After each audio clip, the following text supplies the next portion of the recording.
Hi everyone, this is Jim. Welcome to coverage of my round 6 game from the Western States Open in Reno. This is the last round. This will be my final video on this series. I'll give my thoughts and sum things up at the end of this video. So just before the game, let's talk about what my state was at the time. This is I played, of the previous rounds, I played 4 of the 5 rounds. I took a bye. So I've had 4 pretty solid games of chess. I felt like I was playing pretty well through all of them, and I had a long, hard game in the morning, which was ultimately ended in disappointment. But well, I felt like I still played well in that game, and but I was definitely feeling tired by the time this game started. So we're 4:30 in the afternoon on Sunday after a long game Sunday morning. But I did briefly think about taking a bye on the final round or just dropping out at this point. But I thought, well, why not play it out? Plus, I really wanted to win. I was at 50%. And I had a previous tournament, which actually still has not been rated, but where I had a terrible performance, and it knocked my rating down to around 1794 is the estimate.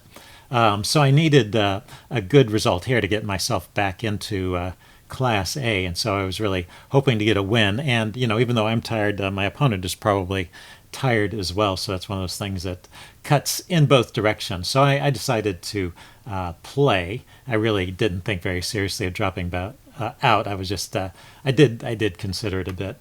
Let's see. So I started off with c4. I had white 3 times in this tournament. I started out with 2 blacks and then had 3 whites. So I played e4, d4, and now c4. And my opponent goes for a symmetrical setup. Knight c3, knight f6. Knight f6 I think is a little bit unusual. It's a little more typical to put the bishop on g7 and wait and decide how to deploy this knight, whether it goes to f6 or maybe you move the e-pawn and put it on e7. But there's nothing wrong with this. Let's see, I go bishop g2, he goes bishop g7, and now I go e4. Now e4 is a move you can question, but I'm going for the Botvinnik setup. But I wanted to mention here for people who are interested in playing other lines in the English, probably the best move here is e3. Let's go e3, say black castles, and now you can go knight e2, similar to the Botvinnik setup. You've got this knight here looking at the f4 square and also supporting this knight against the bishop, but also intending to play with d4. And this looks like a decent setup. You've got a strong bishop here. If black exchanges off this pawn, you take back. You've got pawns in the center, and that will open up a diagonal for this dark squared bishop as well.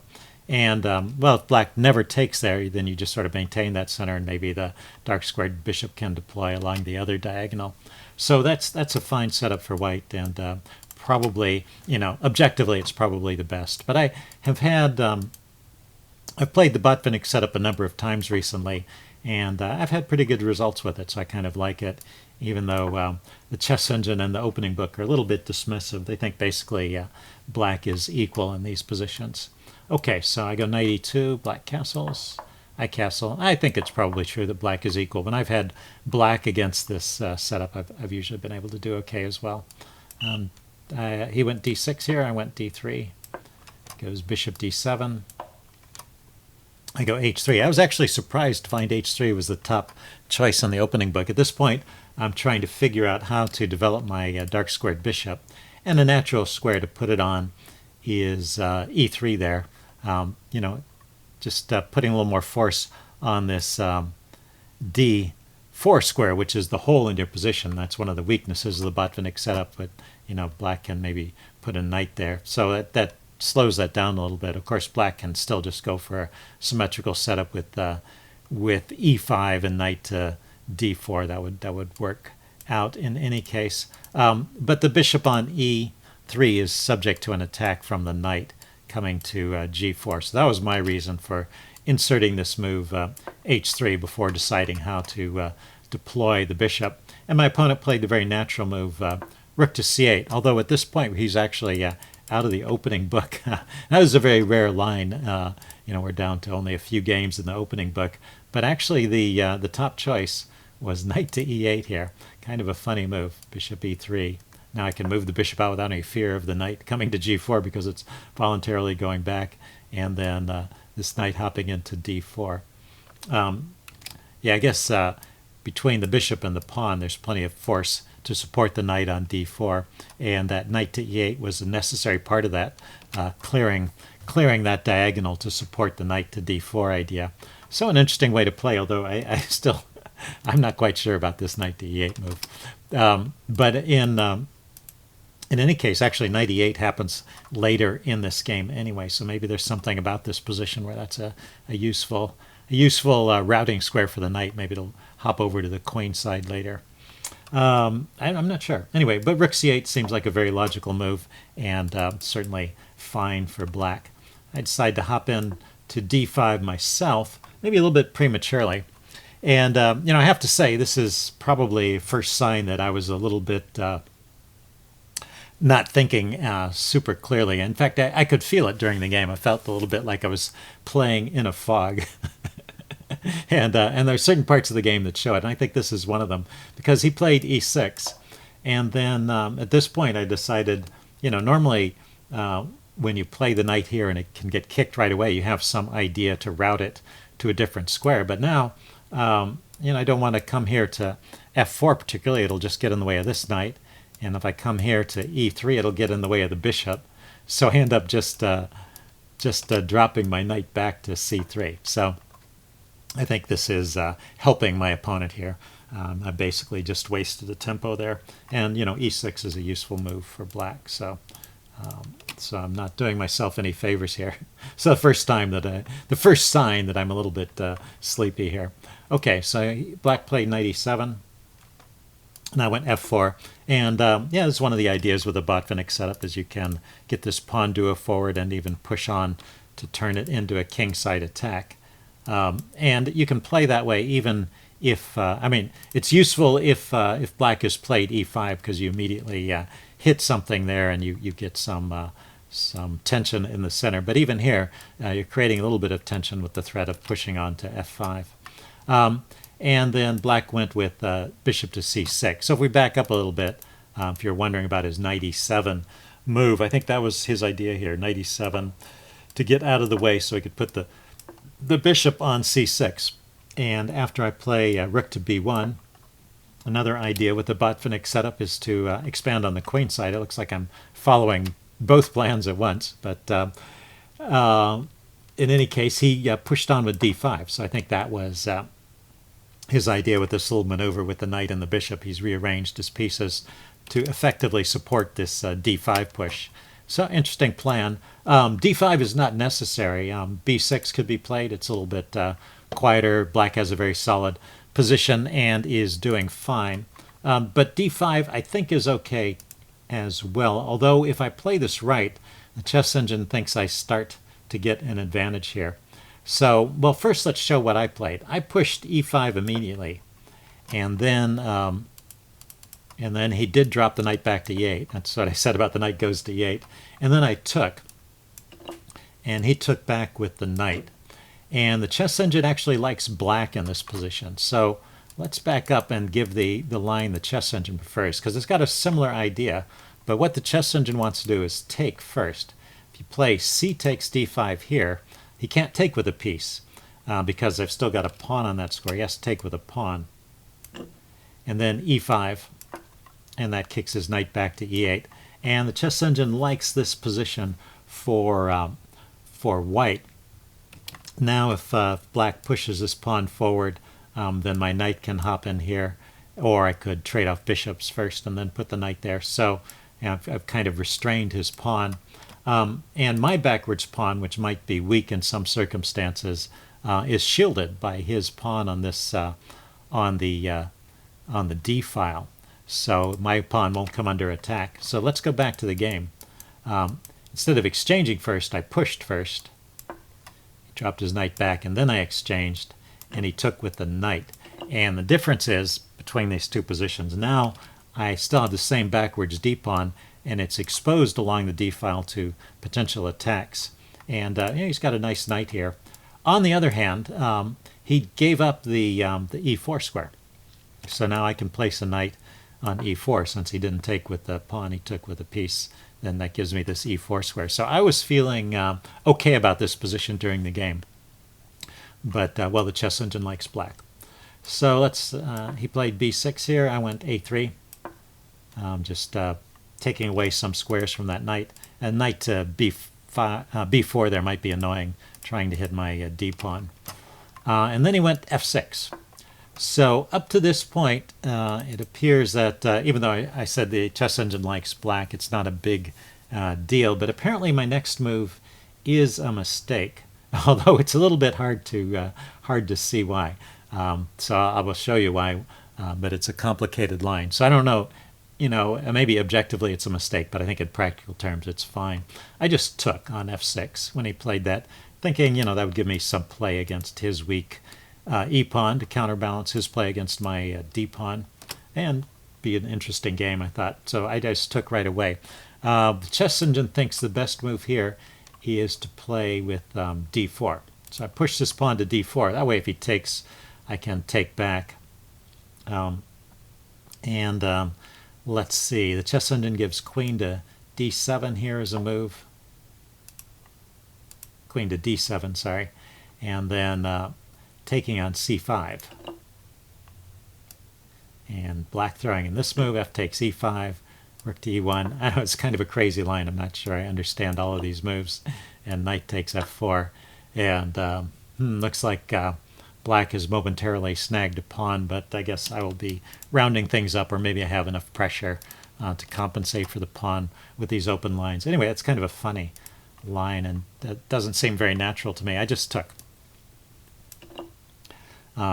And of course, well, the other possibility black had if I didn't take was pushing this pawn forward and locking things up, and that's okay for me, but I wasn't wanting a closed position like that.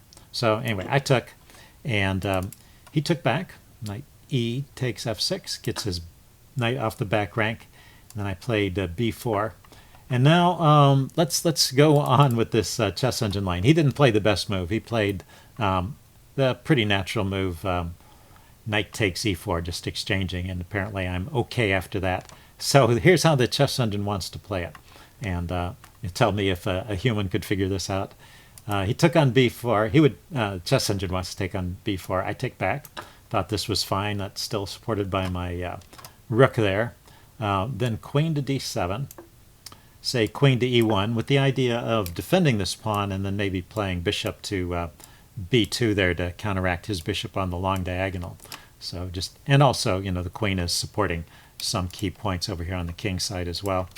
Bishop to a4. Bishop to b2 now, going after that long diagonal. Knight to e3. This one thing I looked at is I have created some holes in my position, but now rook to f3, chasing that knight away. The knight exchanges itself for the bishop, so that's a victory for black. I have to confess that helps a little bit. But now taking on e4, which is the move my opponent started with, and then finally finishing it up with bishop to c2. And that actually wins a pawn. So the question is, do you think a human could effectively, well, maybe grandmasters can see that and calculate that deeply, but that's a pretty deep line. And there are, of course, many other ways to play it along the way, but somehow the chess engine thinks that all lines with best play end up with about a one-pawn advantage to black. So kind of interesting. And somewhat unsuspected, I thought this was kind of equal.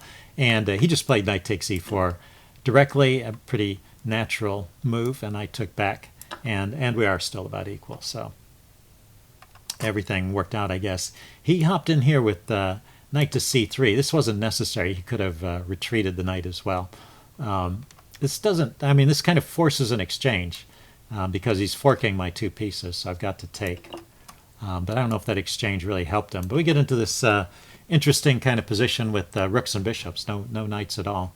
And right here I make a mistake. And this one I think is a real mistake. I think he could have spotted this idea, because after I played queen b3, I said, oh my, what happens if he plays this move? And he didn't play it. So we're getting into the part of the game where I think you can tell that we're both kind of tired. So Let's see, what should I play here? Just b takes c5 would be fine, just kind of resolving the tension before it gets out of hand over here on the queen side. He can throw in this queen d4 check. My king is exposed on this diagonal. That's one of the issues in this position, potential problems. And then trade, rook takes, and say bishop to a4, harassing my rook. Rook to d6, harassing his bishop. Oh, cancel. Rook to d6, harassing his pawn. And yeah, this all turns out to be about even, just kind of attack and counterattack. So that would be okay for me, but I think I needed to resolve that tension. I played queen b3. I wasn't seeing that that was really necessary. And he could take advantage of this by, well, if you want to see if you could spot the best move for black in this position, this would be a good little tactical test for you.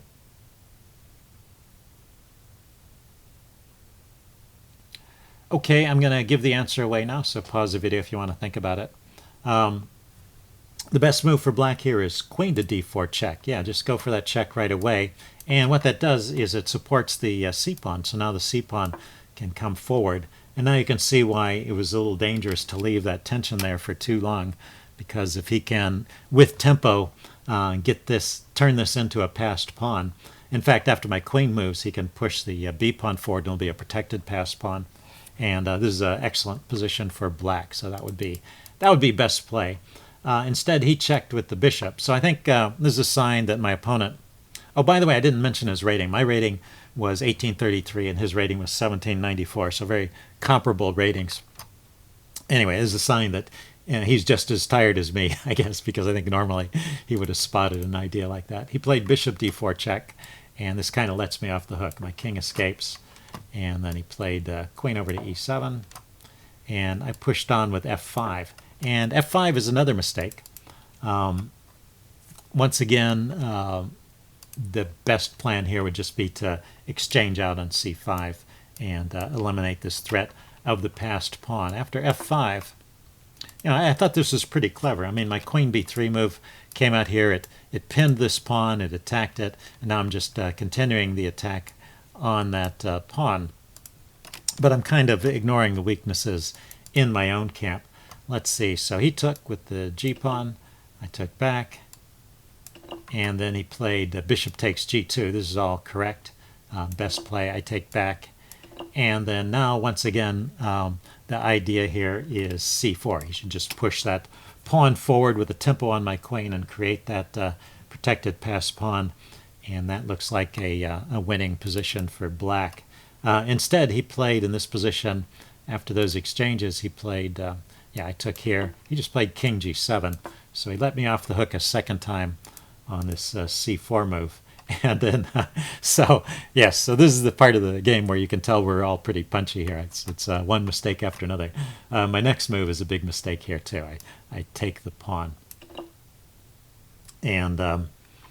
This really leads to trouble. He goes queen to b7 check, exposing my taking advantage of this diagonal to hit my king, and my rook is under attack. So I'm limited as to where I can go with the king, and his bishop is covering these squares. So in fact, there's no king move that protects the rook. So I'm forced to interpose here, and I have to interpose with the rook. So right here is the best chance that black has to win the game. He has a game-winning tactic right here. So this is kind of an interesting one. So if you want to pause the video at this point, see if you could spot the tactic.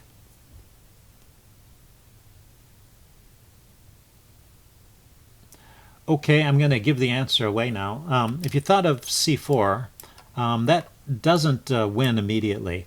There's a much stronger move than that. And so you can pause the video again if you want to look for a stronger move. But I'm going to give away the correct answer here. It is c takes b4. And the idea with this move, it's not about winning a pawn or anything. It's about opening that c file, which is exposed, my king is exposed on the second rank there from c2. And now after... say I take back, it's really hard to defend, actually. If I If I don't take back, but I try to, say, shield the rook with bishop to f4, that's certainly a move I would have thought of. He can come in here using that pawn. He can come in here with rook to c3, hitting my pinned rook, and he's going to win material here. So I really need to get rid of that pawn. So a takes b4. Then he can exchange out an f3, and I've got to take back. And then he can bring his rook in here with c2, check. And once again, this will win material. He's going to win a queen for a rook, I guess, or something like that.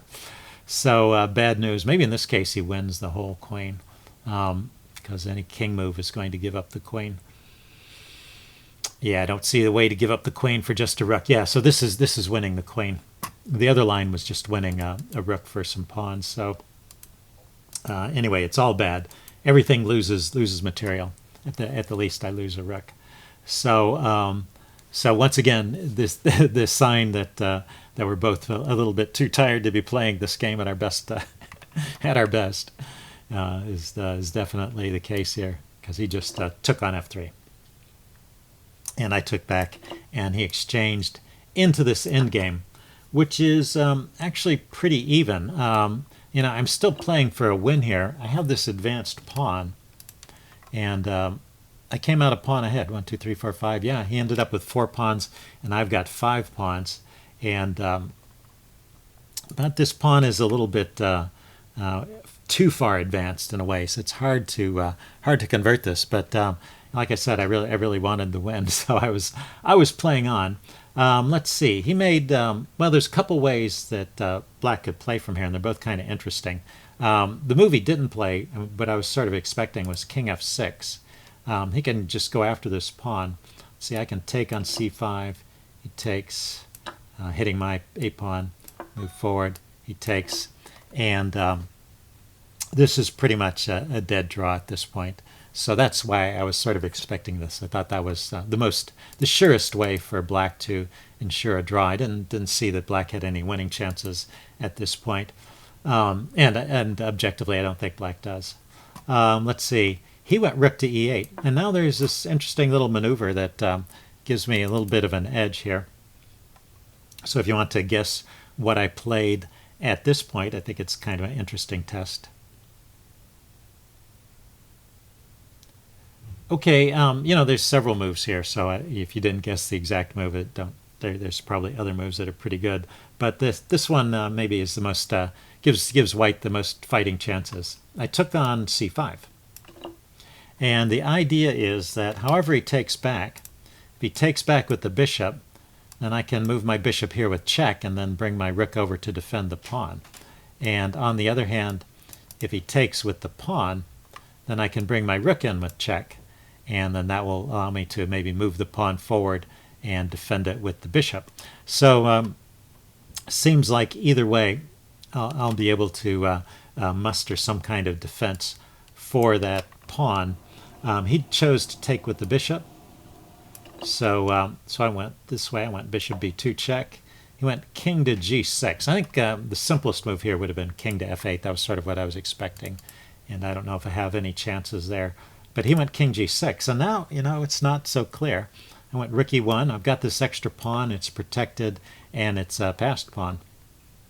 Now his pieces are kind of swarming around it, so it's not clear if I can hold on to it. Our bishops are the same color, so when it's on a light square like this, you know, I can only use the king and the rook to defend it, and he can use his king and rook to attack it, but my king is kind of far away. So it may be that it's still too far advanced to really be winning here, but I can use my bishop to kind of harass his king and try and keep him away from the pawn. Let's see. It's his turn. He played bishop e7, just blockading my pawn. Pushed forward with g4. I'm taking squares away from his king. I didn't want his king coming here and attacking the pawn. He played h5. And now right here, the chess engine says my best chance is actually to take the pawn. G takes h5. Although I looked at this in some detail. I went ahead about 10 moves, and it's still not clear that it's winning. But, well, the idea is this exchange drags his king a little bit away from the pawn, and I try to penetrate with my king. But I could not find a winning line here. But anyway, that is the according to the chess engine, that was the best try from here. I went with a4. I thought, there are lines where the pieces all come off and we're left with a king and pawn endgame. And in that case, it's important to have my pawn as far forward as possible, because if black tries to create a passed pawn over here, my king is maybe too far away to stop it. And so I need to have this pawn forward to prevent, sacrificial ideas.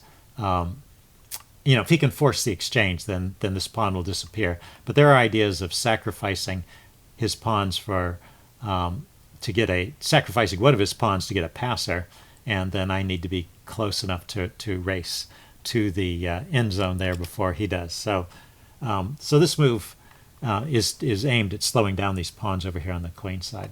So I think it's not a bad move here. Let's see. So he took, I took back. Oh, that's right. I took with the king. And, I'm just bringing my king one step forward, one step closer. And this pawn on the outside, you want to have the outside passed pawn. It's often a resource in the end game. He went bishop f6 now, offering the trade of bishops. And I declined. I'm trying to win this, so I played bishop to c1. He went rook to h8, getting his rook over here, hitting my h-pawn, and I can't, unfortunately, I can't advance it right now, because he can just take it. And his rook and his bishop are coordinating on the h4 square, threatening to check and pick up my a-pawn. So a little bit of a unfortunate geometry for me. In this position, I decided to distract his rook by pushing on with e7. So he played king f7 here to come back and stop that pawn by putting his king in front of it. I went bishop to a3. He was also attacking the pawn, so I defend the pawn. And now he played king to e8.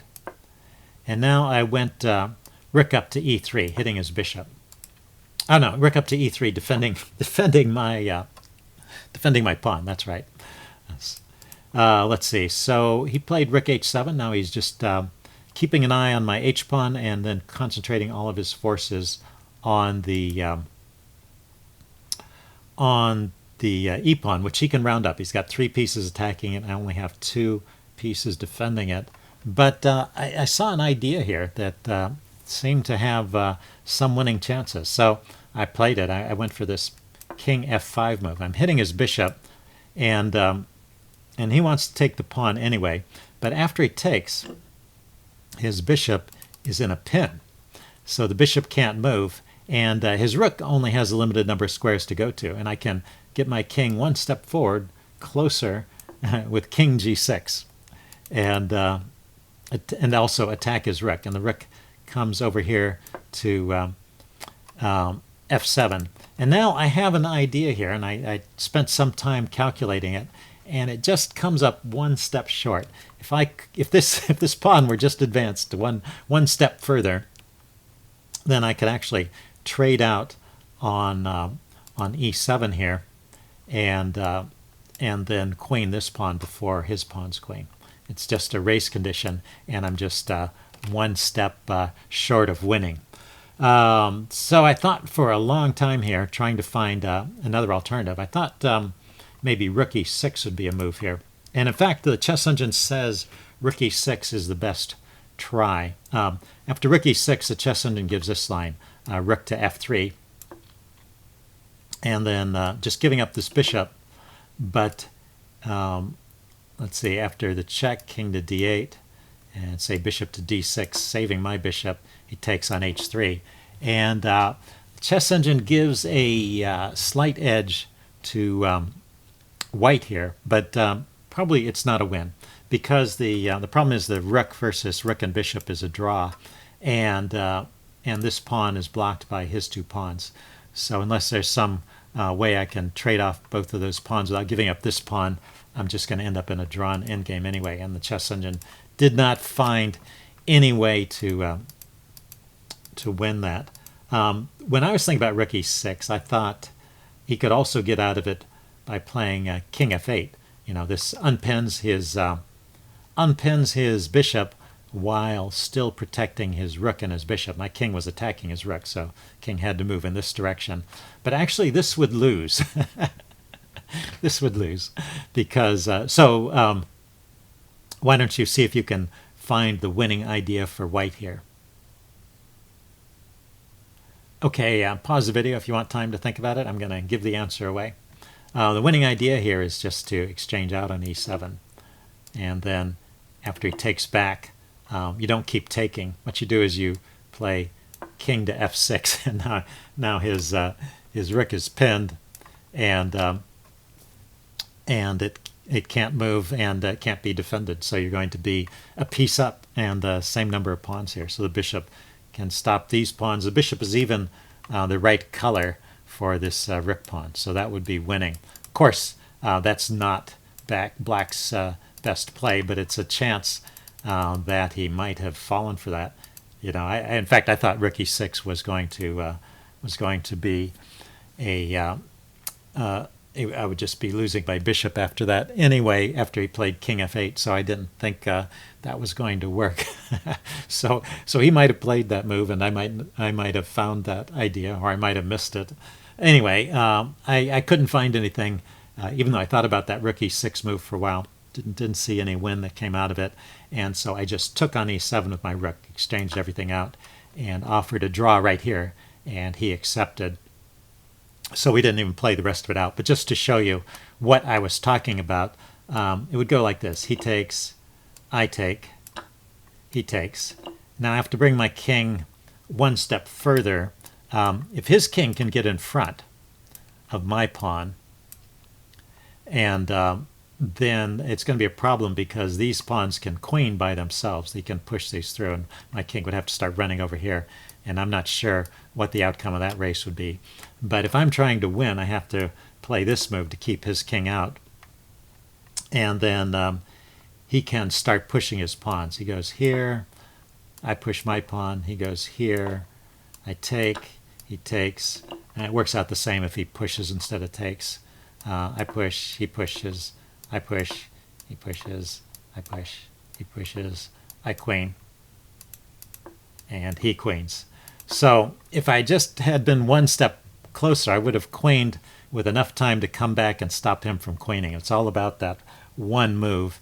And sometimes there are tricks in this position where your queen can come over and give a check and maybe skewer, but there were no tricks in this position. So both of us had evaluated that as a draw, and it turns out, even with the help of the chess engine, it really is a draw. So after rook takes e7, I offered the draw, and he accepted it. So that's how I ended the tournament. I ended with 3 points out of 6, so right at 50%. And I did gain about 10 points. So that was enough. Well, when my tournament that I've played in that hasn't been rated yet, when that finally gets rated, and then it'll get rated in order, and this tournament happened after it, that will be enough to keep me in Class A. So I suppose that's good. A little disappointing I didn't win the final game there, but well, it's better than losing. If I had lost this final game, which certainly was possible if he had found some of my mistakes, then I would have been in the 1790s somewhere instead of the 1800s. So anyway, I'm happy to stay in Class A. It was a fun tournament, and a few things about the other players in the tournament. It turns out that the player I faced in round 1 went on to win the tournament with a terrific score of 5.5 out of 6. And let's see, he had been in a tournament before this one that hadn't been played in time to affect his published rating. So actually his pre-tournament rating was already 1995. And after the tournament, his rating was 2,055. So he made expert, which was his goal with this tournament. So really terrific job. And the other player, the player I lost to in round 4, finished second. He's finished in sole possession of second place with a score of 5 out of 6.